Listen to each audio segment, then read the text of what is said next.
Hola, bienvenidos a este episodio. Hoy vamos a estar hablando sobre qué hacer con todas esas emociones y pensamientos abrumadores cuando llegamos a terminar con nuestra pareja.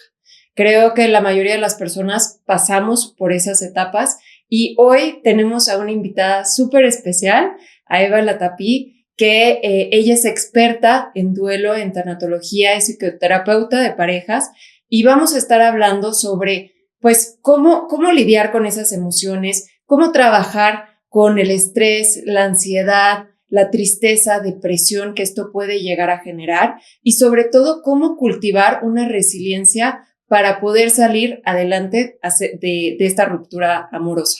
Además, Eva, nos acabamos de reencontrar después de 30 años. Fuimos súper amigas desde los 6 años, así que es todo un honor para mí, de verdad, poder compartir este momento contigo. El café de la salud mental se toma aquí. Soy Gio, founder de Be Mindful y Serena Mentes, psicóloga clínica, conferencista con maestría en terapia cognitivo-conductual y mindfulness. Este es un espacio de psicología donde podrás descubrir, sanar y evolucionar. Exploremos el bienestar desde la raíz. Gracias, la verdad estoy muy emocionada de venir, de verte, de platicar, de ser parte de este proyecto, así que gracias por invitarme. No, gracias a ella, digo, de verdad, hace nada después de 30 años, imagínense lo que fue para mí verla. De chiquitas compartimos muchísimo, ella se fue a vivir a Cancún, eso nos distanció, después con la vida nos enteramos que las dos estudiamos psicología y bueno, aquí estamos 30 años haciendo cosas muy similares, ¿no? Compartiendo muchos gustos en común y pues qué mejor hablar de este tema en donde pues ella es experta en toda la parte del duelo, toda la parte de relación amorosa y bueno, sabemos que en Be Mindful nos especializamos en ansiedad, en mindfulness y al combinar estas dos áreas, pues qué mejor poder compartirles eso a las personas que estén pasando por este momento tan doloroso que sabemos que la mejor forma es atravesando ese dolor. Eva, cuéntanos, ¿qué les dirías a las personas que se encuentran en este proceso, que no saben ni por dónde empezar, que llegan todos estos pensamientos obsesivos, también pensamientos absolutos como ya nada vale la pena, es que todo está mal, es que nunca voy a poder conseguir a alguien igual, duele tanto que ya de verdad no puedo seguir adelante? Bueno, primero que nada, lo que a mí más me importa es poder hablar del duelo, normalizarlo, saber que hay etapas, saber que a pesar de que cada duelo es único, personal, es individual, se va a parecer mucho lo que vamos a pasar. Muchas veces vamos a tener pensamientos similares, vamos a tener ciertos comportamientos, ciertas emociones por las que atravesamos que pueden resonar a muchas personas. Entonces, lo primero que hago es hablar del duelo, reconocer que es el proceso que atravesamos después de una pérdida, reconocer que va a traer emociones, va a traer mucha confusión, va a traer dolor, va a traer emociones como la ansiedad, la tristeza, el enojo, la frustración, la culpa, arrepentimiento, o sea, puede ser como todo este acúmulo de emociones y saber que son parte del duelo y reconocer que si bien no podemos hablar de un tiempo determinado de cuánto dura el duelo, sabemos que es un proceso que termina pasando. Entonces, para mí, cuando llegan y Eva, estoy atravesando un duelo, ¿qué hago? Lo primero que hago es hablemos qué es el duelo.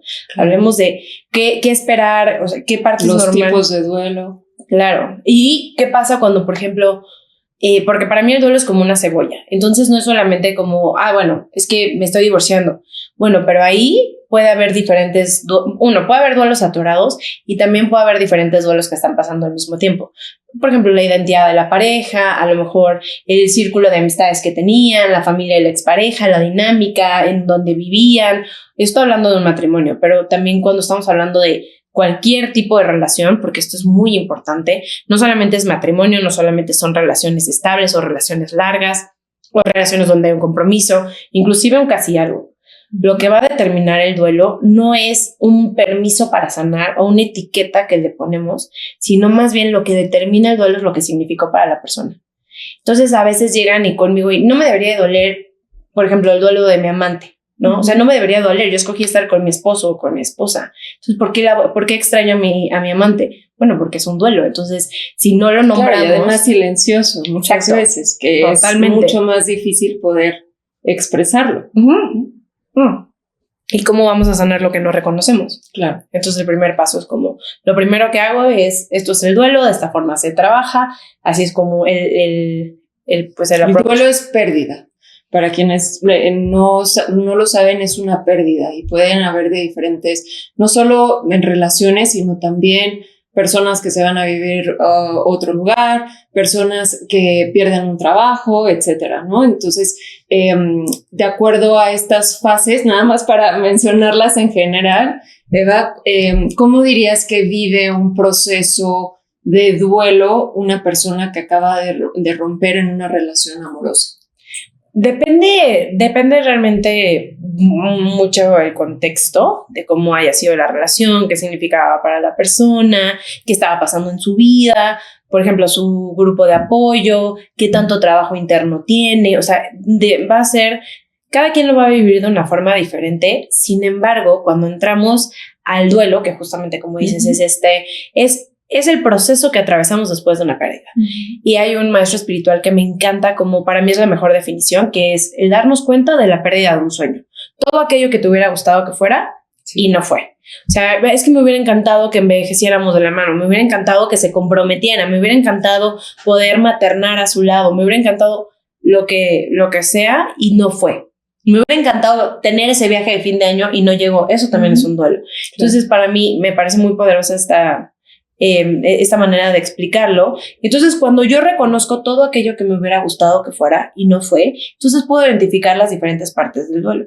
Cuando entramos en el duelo, que es un proceso súper interesante, súper transformador, pero súper incómodo, es reconocer que vamos a pasar por diferentes fases. Diferentes etapas. Según Elizabeth Kubler-Ross, que es de las pioneras en el tema del duelo, habla de 5 etapas y después su mano derecha, que es David Kessler, agrega una última etapa. Entonces, si bien estas etapas no son lineales, no son en orden, no tienen que cumplir cierto tiempo. Que creo que es una de las preguntas principales. ¿Y cuándo se me va a quitar este dolor? ¿No? ¿Y cuánto tiempo? Y ya pasó un año, ya me debería de sentir distinto y no, para nada. Y eso es parte también de entender, a ver, pero ¿por qué me estoy sintiendo tan enojada? ¿Por qué me estoy sintiendo tan enojada? ¿O por qué me estoy sintiendo? ¿O por qué estoy haciendo esto? Entonces, bueno, hablando de estas 5 etapas para mencionarlas súper rápido y empezar a normalizarlas, es cuando hay un rompimiento, sea que tú lo decides, la otra persona lo decide, es reconocer que tenemos que adaptar esta nueva realidad. Esta nueva realidad es que ya no está mi expareja. Entonces vamos a pasar por una negación, que es el shock. Que es como, no, a ver, espérate tantito. ¿Cómo se ve en el dolor? Como a mí. Ajá, como a mí. O no puede ser como, o puede ser como, no puede ser que se haya ido. O sea, va a regresar, o sea, no te preocupes, va a regresar. O se puede ver como, no, estoy bien, no, estoy bien, es que yo soy terapeuta de pareja, soy tanatóloga, no, yo no estoy pasando por eso. Y después te das cuenta que era la negación. Después de la negación viene el regateo o la negociación, que es, ¿qué puedo hacer para quitarme el dolor? Sentimos que tenemos algo para poder quitarnos el dolor. Y si voy a todos los retiros, escucho todos los podcasts, leo todos los libros, voy a todas las terapias, entonces se me va a quitar el dolor. Me lleno de trabajo, eso es parte del regateo. O por el otro lado, todo lo que siento que puedo hacer para que mi ex regrese. Si a mi ex no le gustaba que no hablara inglés, me meto a estudiar inglés. Si no le gustaba que me gustaran los niños, me vuelvo maestra de kinder. Me explico cómo empezamos a hacer estos cambios que de forma consciente o inconsciente es para que mi ex regrese. Esa es la negociación. ¿Qué puedo hacer para quitarme el dolor? Sentimos que podemos controlarlo. Y más que nada que por naturaleza tendemos a evitar el dolor. No es algo placentero. Y sabemos que en la vida siempre, sí o sí, nos guste o no, el dolor forma parte de nosotros y es donde más aprendizaje sacamos, pero bueno, eso lo hablaremos más adelante. Pero sí, justo es también identificar cuáles son todas estas conductas, si es para negar ese sentimiento o estamos en esta fase de negociación, ¿no? Exacto. Y ya que pasa la negociación y te das cuenta que no puedes tener control sobre el dolor, que no es algo que se quita, entonces entró el enojo. Me enojo con mi expareja, me enojo conmigo misma, me enojo con la vida, estoy Es que no debía haber entrado en esa relación, es que debía haberme dado cuenta, es que tuve que haber hecho tal para no tener ese resultado. Exacto. Después hablamos de la tristeza, que bueno, se explica sola. La aceptación, que es, ojo, cuando estoy en aceptación no significa que me deja de doler, sino que reconozco la pérdida. Y por último, la sexta etapa es darle un sentido a la pérdida. Darle un sentido no necesariamente es abrir un podcast ni hacer un retiro, sino puede ser a lo mejor trabajar tus propios patrones en terapia, cambiar cosas para no repetir los errores que cometiste en tu relación anterior. Eso sería darle un sentido a la pérdida. Sí, y ahí es donde viene el gran aprendizaje, ¿no? Finalmente, si podemos darnos la oportunidad de atravesar en este dolor y sentir y también, pues, reconocer para no repetir los mismos patrones. Creo que algo importante es justo, lo más importante es poderte conocer aún más tú. ¿De qué sirvió todo esto? ¿De qué sirvió? ¿Para qué? Y hacia dónde quiero llegar, volver a reencontrarte a ti para volver a ilusionarte, para volver a ver hacia el futuro de una forma mucho más positiva. Eva, ¿qué estrategias efectivas podrías dar, bueno, para uno, saber cómo atravesar este dolor con autocuidado, de la forma más responsable posible? Y qué herramientas, qué pueden hacer las personas, por ejemplo, si yo ya reconocí que estoy en la fase de enojo, ¿qué es lo que puedo hacer? Si estoy en tristeza, ¿qué puedo hacer? Para que pues sepa gestionarlo de la mejor manera. Esa es una excelente pregunta, porque al reconocer dónde estoy yo parada, qué emoción estoy habitando y de dónde viene, por ejemplo, me estoy conectando mucho con el enojo. Bueno, el enojo es parte del duelo. Entonces, también es entendernos. Para mí la herramienta más importante para el duelo y para la vida es el tema de la autocompasión. La autocompasión, el amor propio. Entonces, si yo reconozco que estoy en duelo, naturalmente hay que tener mucho cuidado con las expectativas en la vida en general. Pero cuando estoy en el duelo, como ahorita que decías, yo debería estar aquí, no debería estar aquí, son expectativas. Y si yo reconozco que cuando estoy en el duelo no estoy en un lugar óptimo, entonces reconozco que a lo mejor voy a ser más irritable. A lo mejor voy a ser más sensible, a lo mejor va a haber ciertas cosas que me detonen, que en un día normal no me detonan. Y puedo ser autocrítica, puedo castigarme. Los juicios. Puedo juzgarme, pero eso no me va a llevar a nada. Entonces, reconocer que la analogía que yo utilizo es, si te rompes una pierna, no te vas a poner a entrenar para correr un maratón. Me explico, vas a reconocer que va a llevar su tiempo, vas a tener que llevar a lo mejor terapia y demás. Lo dices por personas, por ejemplo, que acaban de terminar una relación y se meten luego en una relación formal y de ahí, bueno, pues no se sienten cómodas consigo mismas porque no han hecho este trabajo previo, ¿no? Del que dices. Sí, exacto. Saltar una nueva relación o simplemente exigirme de por qué me siento así o por qué me importa tanto cuando no me debería importar o por qué lo que sea. Entonces, reconocer esas expectativas y ver dónde estoy. ¿Cómo me siento hoy? Naturalmente, estoy en un duelo, es un proceso doloroso. No me gustaría estar aquí, que ahorita si quieres hablamos un poquito más de la autocompasión y poder reconocer, sí, aquí estoy. O sea, me duele, estoy más irritable, entonces poderlo llevar de una forma consciente y saber qué estás habitando, qué emoción estás habitando, qué parte del duelo, en qué parte del duelo estás. Una herramienta muy importante empieza esto, más bien como psicoeducación. ¿Qué es el duelo? ¿Qué emociones puedo atravesar? ¿Qué pensamientos puedo tener? O sea, poder, y parte de normalizarlo es psicoeducarnos, que es un proceso muy fuerte. Entonces, si yo me educo, o sea, si yo aprendo sobre el tema, puedo ser más compasiva conmigo. Porque si estoy súper irritable con la gente con la que trabajo, puedo reconocer, pues sí, estoy en un duelo.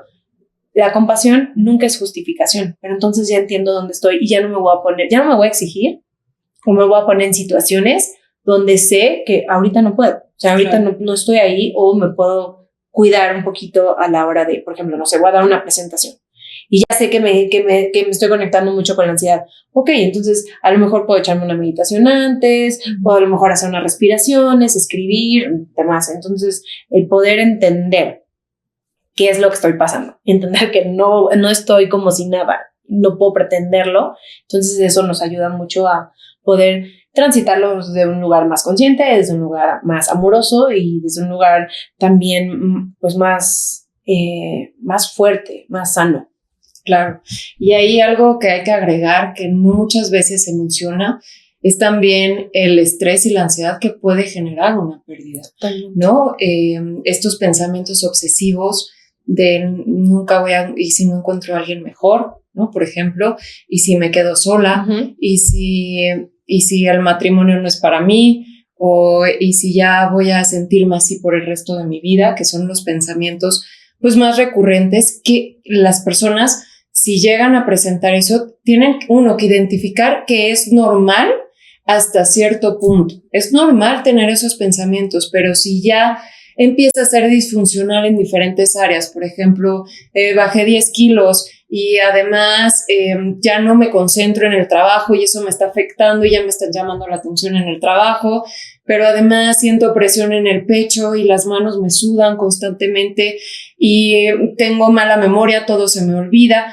Entonces, problemas gastrointestinales, dolores, problemas de bruxismo, etcétera, entre otros síntomas, ya es importante pedir ayuda a un profesional. Eso sí ya no es normal y ahí necesitamos esta ayuda adicional. Entonces, sí, creo que es importante saber cuándo estamos viviendo una pérdida, ¿no? Que es lo normal, lo esperado, y cuando ya empieza a ser algo disfuncional, y ahí sí tengo que levantar la mano y pedir ayuda, ¿no? Totalmente de acuerdo, y aparte igual reconocer que tampoco tenemos que esperar hasta tal grado para levantar la mano.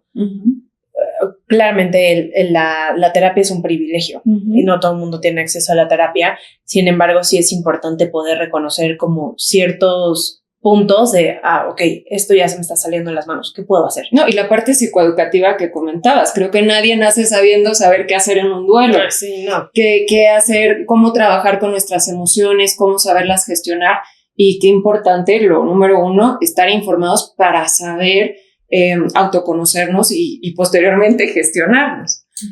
Sí, definitivamente. Y justo esa parte del autoconocimiento es tan importante y saber desde cómo empiezan las emociones en mi cuerpo, o sea, cómo empezar a checar cómo me conecto desde dónde me conecto con la ansiedad, desde dónde me conecto con el enojo. Y a veces no tenemos que estar detonados o detonadas para poder reconocerlo. A veces un ejercicio que recomienda una autora que me gusta mucho, que es Kristin Neff, ella habla de, o sea, checa en cualquier momento cómo está tu emoción, cómo se siente tu emoción en la fila del súper, o sea, de la tienda. Es como, a ver, ¿con qué me estoy conectando? No esperar hasta que ya explote, porque empieza a ver, y bueno, tú eres experta en el tema, empieza a ver ciertos indicativos de, me estoy conectando con esta emoción, como que ahí viene la ansiedad, ¿no? O sea, y poder conocernos, y eso es lo que tiene el duelo. Es tan frustrante, tan desesperante, me decía una paciente, es tan hartante, o sea, estoy harta de estar en el duelo, y sí, o sea, súper válido, a la vez es tan transformador. Es una frase de Osho que me gusta mucho, que dice, es por las fracturas por donde entra la luz, y es cuando nos rompemos que decimos como, sí es cierto, a ver, o sea, el dolor es un gran maestro. Entonces, bueno, ya estoy en dolor, ¿qué puedo aprender de esto? ¿Cómo puedo conocerme más? ¿Cuáles son mis errores? O sea, ¿en qué me equivoqué? Que ya no quiero repetir. Todo eso nos lo regala el duelo, que sé que suena horrible cuando no estamos en dolor, porque es un privilegio no estar en dolor, pero sí poder reconocer como todo el crecimiento. Claro, sin romantizar el dolor, pero sí verlo desde una forma mucho más positiva y real de ¿para qué me está sirviendo eso? Exacto. Porque siempre hay un aprendizaje, cambiar de creencias, patrones, conocerte más a ti mismo, cambiar ciertos hábitos que no te estaban generando nada bueno. Si tú haces todo ese aprendizaje en esta ruptura, pues la pareja que sigue seguramente será algo mejor. Pero si no nos damos tiempo y evitamos sentir el dolor, que es lo más frecuente, y bueno, nos llegan pacientes padeciendo esto, que no tratan de evitar a más no poder el dolor, y qué remedios hay para dejar de pensar, y la limpia, ¿no?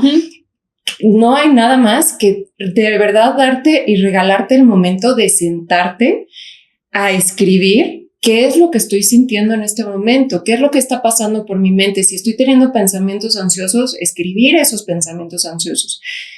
Agendarte un momento del día para poder conectar contigo en ese momento y para hacer ese check-in interno y escribir y contactar con esa emoción. Y en lugar de estar pensando en esa persona durante todo el día, a ver, postergamos a las 6, voy a saturarte y voy a conectar con esa emoción a más no poder para de esta manera pues enfrentar al dolor. Exacto, totalmente de acuerdo. Y sí, reconocer que hay diferentes estrategias también.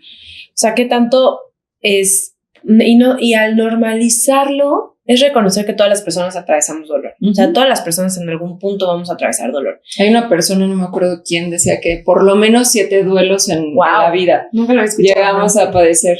Wow, sí, y depende de la persona, ¿verdad? Sí, pero me parece poco, ¿eh? O sea, para la verdad, o sea, personas que amas, mascotas, trabajos, migración, o sea, son un montón, sí. Y también es natural que queremos huir del duelo, como lo decías hace ratito, y reconocer algo que a mí me sirvió un montón y lo aprendí trabajando con una paciente que era anestesióloga. Me di cuenta que realmente no existe nada que nos quita el dolor, ni físicamente, no existe nada. Te lo adormece. Pero no te lo quita. Pero no lo elimina. Nada, y tampoco emocionalmente. Emocionalmente, por más que, Eva, quítame el dolor. ¿Y qué más quisiera yo cuando llega alguien a terapia o alguna... O antidepresivos también. Exacto, o sea, pero no te quita el dolor, te lo está adormeciendo. Sí. Y reconocer como no hay nada que te quite el dolor. Y a la vez es un proceso natural, vas a sanar. O sea, yo recomiendo para llevarlo de una forma sana es ser consciente del dolor. Sí, tener cuidado, por ejemplo, checar tu grupo de apoyo. ¿Con quién te estás apoyando? ¿Qué mensajes estás recibiendo? Cuidar muchísimo el diálogo interno. Decirlo, creo que también es importante porque muchos lo viven en silencio. Sí. Y si tú no expresas cómo te sientes, pues igual no van a entender por qué estabas enojado, por qué explotaste o por qué estabas raro o por qué estás distinto. Entonces es una forma de también saber pedir ayuda, ¿no? Exacto. Qué importante poder expresarlo.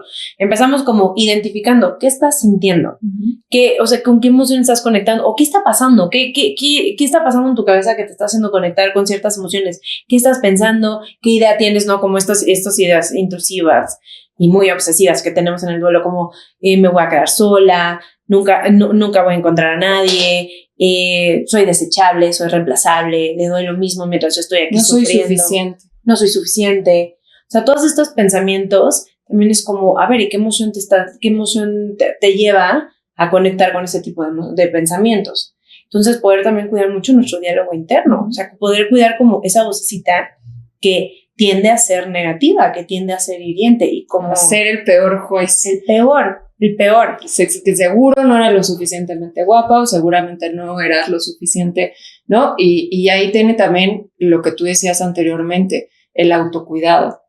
Cómo una persona se puede autocuidar en ese proceso. Y también creo que tiene mucho que ver la autoimagen, ¿no? Finalmente es como una herida al ego y qué tanto escuchas ese ego, qué tanto escuchas esa vocecita en tu diálogo interno constantemente y cómo lo puedes cuidar. Sí, totalmente. Justo, eso es muy importante. Como que aparte, naturalmente, y no sé si esta es tu experiencia también como terapeuta y como persona dolente que naturalmente pasamos por duelos, pero naturalmente el duelo como que viene a impactar mucho nuestra autoimagen. O sea, como que te hace dudar ciertas cosas. Son cosas naturales. Y si las hablamos desde esto que es la humanidad compartida, es decir, todas las personas atravesamos duelo, no importa todo el conocimiento, toda la psicoeducación, te va a doler. O sea, a nosotras como terapeutas, que eso es algo que hablo muchísimo, como no importa todo, que para mí fue como una bofetada cuando atravesé el último duelo que atravesé, porque dije, no, yo soy tanatóloga, yo soy terapeuta de pareja, ¿qué tanto me puede doler? Bueno, tengo un podcast. Es inevitable. Exacto. Y poder hablar de esto y que todas las personas lo atravesamos, no hay una manera de llevar el duelo perfecto, porque justamente me decía una paciente como que, ay, bueno, es que tuve una recaída, ¿no? Yo soy muy creyente del contacto cero. O sea, desde mi experiencia es de lo que más sirve porque también le permite a nuestro cerebro integrar la nueva realidad. O sea, el poder desintoxicarnos de todos estos neurotransmisores de placer que nos produce la ahora expareja. Entonces, para eso necesitamos llevar el contacto cero. Regresando a la parte de las expectativas. Ay, es que yo quiero ser su amiga, pero todavía me afecta cuando veo que está hablando con alguien más. Es que esa expectativa no es realista, porque está sanando. Naturalmente, cualquier persona que ama a alguien y le ve con alguien más después de un rechazo o lo que sea, le va a doler. Claro. Entonces, sí. Y a nivel cerebral, en nuestro cerebro se produce lo mismo que como si estuviéramos teniendo un dolor físico.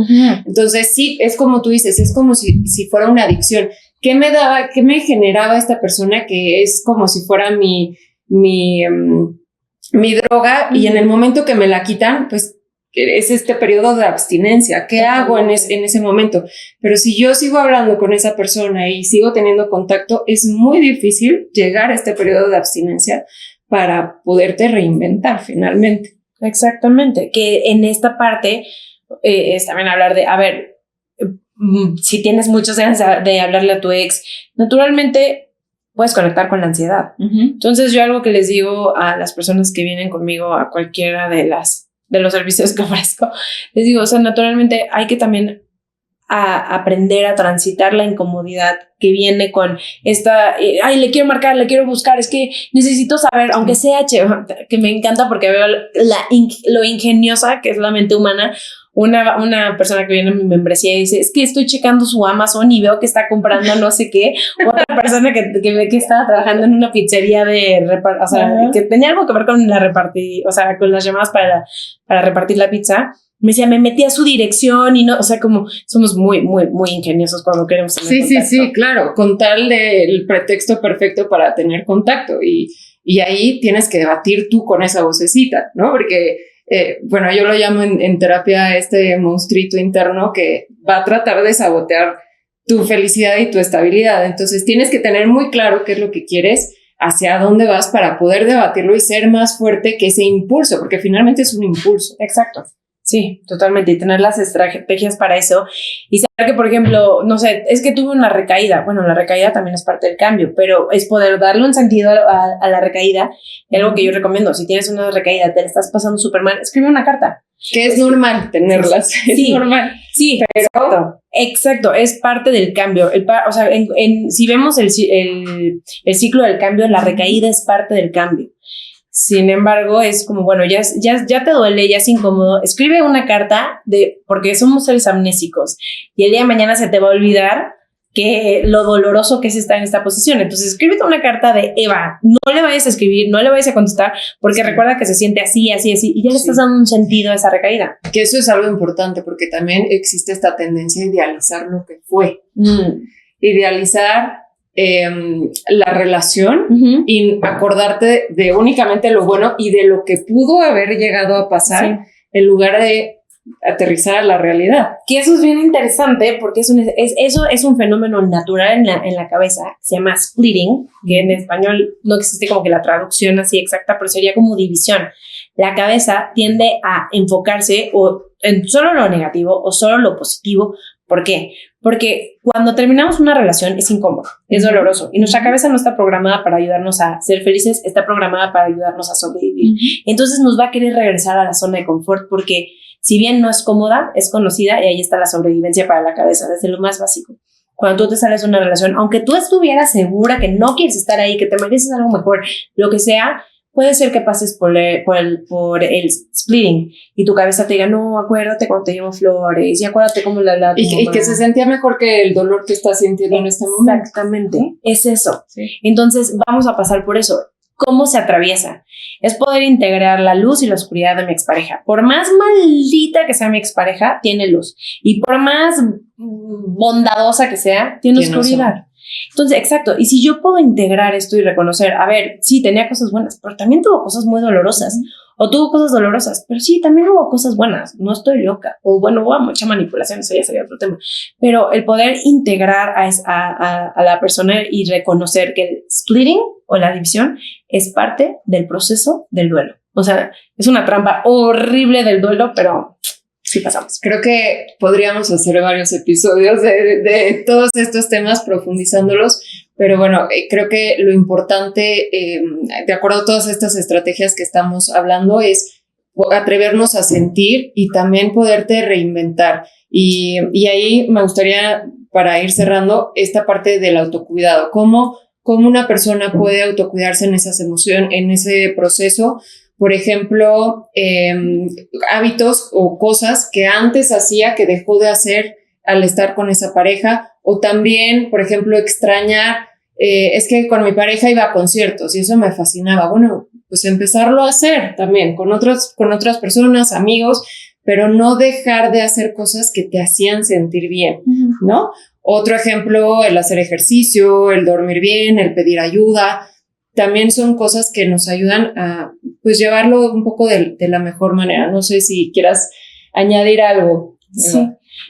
Para mí, cuando atravesamos un duelo, es probable que pasemos por dos fases diferentes. Uno, yo le llamo la sobrevivencia. O sea que te cuesta trabajo dormir, te cuesta trabajo comer, lo que comes no lo puedes digerir, no te puedes concentrar. Es reconocer que en ese momento estás como... Exacto, estás en estado de sobrevivencia porque, como decías hace ratito, el cerebro no distingue entre lo que es un dolor físico y un dolor emocional. Claro. Entonces estás como en shock, estás como lampareada, y ahí reconocer, a ver, en ese momento, ¿cómo se ve el autocuidado? Encárgate de comer. No tomes decisiones permanentes, no manejes maquinaria pesada, o sea, no te sobreexijas, no te metas a algo nuevo que te requiera sumamente de tu atención, porque no vas a tener tiempo para justo conectar con esta parte contigo. Exacto. ¿No? Y vas a tener expectativas que no son realistas. Por ejemplo, si una persona que está en la sobrevivencia, yo le recomiendo, bueno, tienes que ir y salir a correr 5 veces a la semana, tienes que comer súper saludable. Y se vuelve una exigencia y se vuelve un estresor en lugar de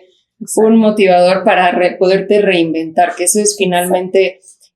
creo que otra parte del autocuidado es justo también ver, de acuerdo a los aprendizajes que tuviste, cómo los puedes ir poco a poco viendo hacia el futuro de una forma que te inspire, que te ilusione nuevamente, encontrar una nueva ilusión en tu vida. Creo que también es algo bien importante. Sí, y el duelo es una excelente oportunidad para eso, porque justo la segunda fase es la transformación, que entonces sí es como, a ver, vamos a hacer el trabajo interno, vamos a trabajar en sueños, aspiraciones, en checar. Para mí, después del duelo es como que te rompe y ves como que tus piezas en el piso y dices, a ver, ¿qué partes quiero mantener?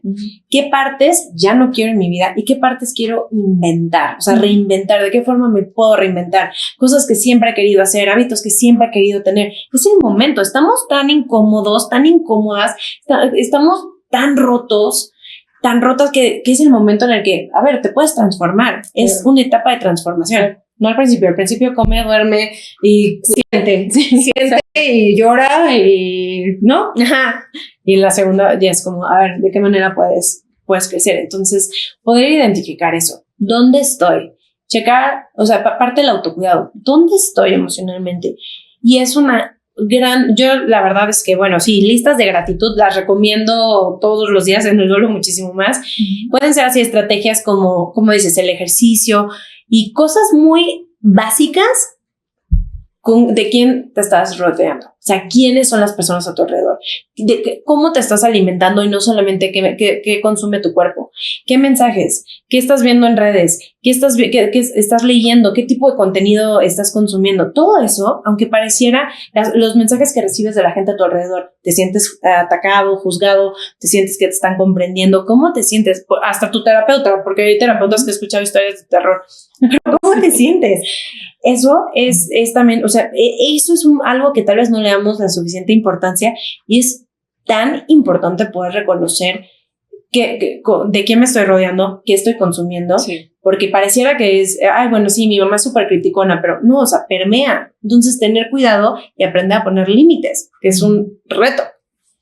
Eva, dinos dónde las personas te pueden encontrar para tener más información acerca del duelo, principalmente de las relaciones en parejas, y alguna recomendación de libro adicional donde puedan seguir esta psicoeducación y puedan, pues, tener más información acerca de este proceso. Bueno, me pueden encontrar en Instagram como Eva-Latapí. También el podcast que tengo se llama Superalo, por favor, que habla justamente de este tipo de temas. Tengo una membresía. Aparte es toda una historia, pero tengo una membresía donde tengo grupos de apoyo, talleres, herramientas especiales, todo, que lo pueden encontrar en mi página, que es evalatapi.com. Y un libro que sirva para el duelo. Estoy pensando porque se me ocurren varios, porque a la vez es como algo que recopile todo, pero el primero que se me ocurre, voy a hablar del libro de El Regalo de Edith Eger, que a mí me gusta mucho como... Ay, wow, la amo. Sí. Ajá. Buenísimo, pues muchas gracias, Eva, por estar aquí, por compartir este rato con nosotros. Y bueno, sabemos que en este episodio se pueden profundizar muchos temas, pero bueno, esperamos que se hayan quedado con la idea general y los espero para el siguiente episodio. Gracias. Gracias. Si te gustó este episodio, síguenos, haz clic en la campanita y compártelo para que llegue a quienes necesitan escuchar esta información. Si quieres saber más sobre nuestras terapias, conferencias, colaboraciones y otros servicios, escríbenos a info@bemindful.com.mx. Síguenos en nuestras redes sociales y encuentra nuestro rincón de recursos gratuitos en www.bemindful.com.mx.